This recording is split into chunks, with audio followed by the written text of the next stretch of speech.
Hi hello అందరికి నమస్తే, welcome to our channel. నా పేరు రవీందర్. దేశంలో ఎన్నికలైతే కంప్లీట్ అయినాయి. సో రిజల్ట్ కూడా ఈరోజు వచ్చింది. సో ఈ రిజల్ట్ వచ్చిన తర్వాత అంటే ఈ రిజల్ట్కి ముందైతే ఎన్డీఏ కూటమి అధికారంలోకి రాబోతుంది, నరేంద్ర మోదీ 3.0 అని చెప్పి చాలామంది అనుకున్నారు.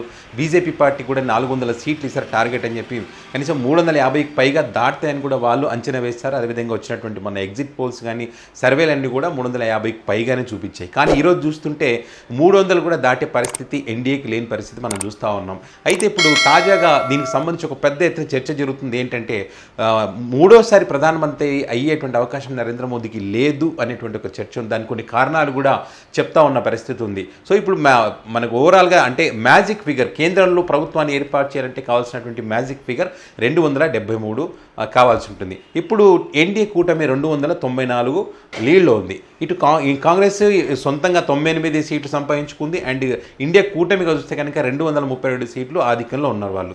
సో వాళ్ళు కూడా గెలిచేటువంటి అవకాశం వాళ్ళకి స్పష్టంగా కనిపిస్తూ ఉంది, అటు ఎన్డీఏకు ఇటు ఇండియా కూటమికి.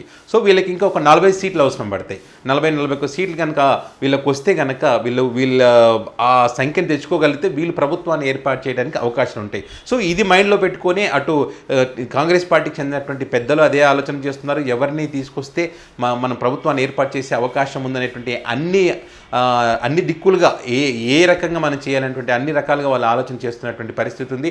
ఓ పక్క జాగ్రత్త పడుతున్నటువంటి పరిస్థితి ఎన్డీఏ కూటమికి ఉంది. బీజేపీకి సంబంధించినటువంటి పెద్దలు ఇప్పటికే తన కూటమిలో ఉన్నటువంటి వాళ్ళకు ముందే ఫోన్లు చేసి రేపు ఏర్పాటు చేసుకోబోతున్నటువంటి ఒక మీటింగ్కి అందరూ రావాలని కూడా ఆహ్వానిస్తున్నటువంటి పరిస్థితి ఉంది. అందులో భాగంగా వాళ్ళకు టెన్షన్ పుట్టిస్తుంది ఏంటంటే, ఏదైతే ఏపీకి చెందినటువంటి చంద్రబాబు నాయుడు ఎవరుతున్నారో ఆయనకు సంబంధించి 16 సీట్లు టీడీపీ కూటమి కాకోకుండా సపరేట్గా 16 సీట్లు వచ్చినాయి కదా, ఆ 16 సీట్లు కూడా చాలా కీలకంగా మారే అవకాశం ఉంది. అటు జేడీయూకి 14 సీట్లు ఉన్న క్రమంలో అది కీలకంగా మారేటువంటి అవకాశం ఉంది. ఇటు నితీష్ కుమార్ కూడా చాలా కీలకంగా మారేటువంటి అవకాశం ఉంది. మమతా బెనర్జీ కూడా కీలకంగా మారేటువంటి అవకాశం ఉంది. కాబట్టి వీళ్ళందరి మీద ఫోకస్ చేశారు. ఇటు కాంగ్రెస్ పార్టీ అటు బీజేపీ పార్టీ ఫోకస్ చేసింది. ఈ నేపథ్యంలో చంద్రబాబు నాయుడు గారికి బీజేపీ కన్వీనర్గా, ఇండియా కూటమికి కన్వీనర్గా ఉండాలని చెప్పి ఫోన్ చేసినటువంటి క్రమంలో మరి చంద్రబాబు నాయుడు గారు ఏమో 48 గంటల సమయం కోరాలని చెప్పినటువంటి దీంట్లో నిజంగా కొంత ఉత్కంఠమైనటువంటి పరిస్థితులు కనిపిస్తూ ఉన్నాయి. ఎందుకంటే చంద్రబాబు నాయుడు గారు కనుక యూటర్న్ తీసుకొని ఇటు ఇండియా కూటమి వైపు వస్తే కనుక మరి ఇక్కడ ఉన్నటువంటి 16 అండ్ అదేవిధంగా ఇక్కడ 14 మొత్తం కలుపుకుంటే కనుక ఇంకా కొంతమంది ఇటు యాడ్ అయితే కనుక ఖచ్చితంగా ఇండియా కూటమి అధికారంలోకి రావడానికి, ప్రభుత్వాన్ని ఏర్పాటు చేయడానికి అన్ని రకాలుగా అవకాశాలు కనిపిస్తూ ఉన్న పరిస్థితి ఉంది. సో మరి ఎవరి జాగ్రత్తలు వాళ్ళు తీసుకుంటున్నటువంటి పరిస్థితి ఉంది. మరి చూద్దాం.